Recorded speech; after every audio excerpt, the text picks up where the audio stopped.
It is said that there are three main ways in which a video production is shaped: in the writing, in the production, and in the editing.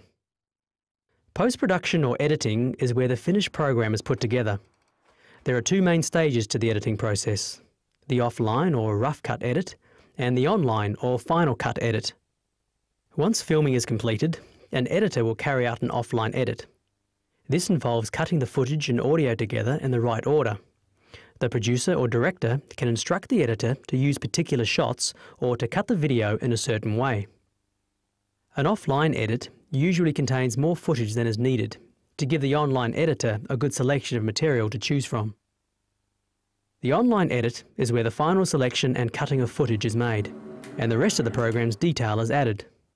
This includes footage, graphics and animations sourced from elsewhere, text including titles and graphics, special visual and sound effects, and music. Paul Sutherland was the online editor for the language of film and television.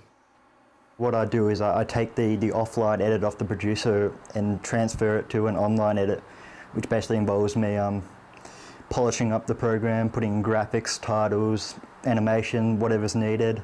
When the chase sequence first came to me, it's quite a well-cut scene, but I saw a few minor improvements that could be made.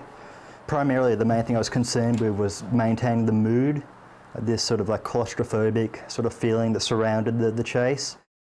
It's important to take into consideration the editing process when shooting the footage. As an editor, I rely heavily upon people in the actual production part of the phase. The cameraman, the director, making sure they get the right shots at the right time. The cameraman makes sure the shot's in focus, framed correctly. It can sometimes be quite frustrating, you know.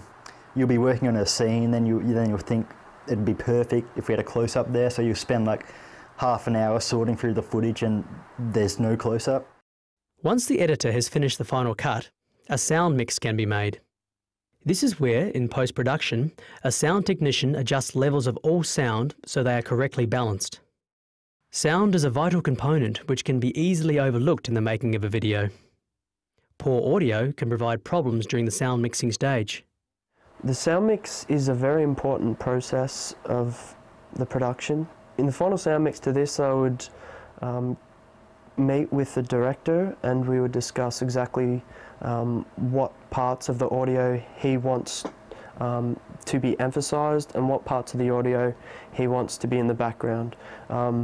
Being a horror movie, it was very moody, so there was a lot of spot effects that needed to be overemphasised and exaggerated to create a really moody, sort of suspenseful atmosphere, and a lot of that is built up by the sound and the audio.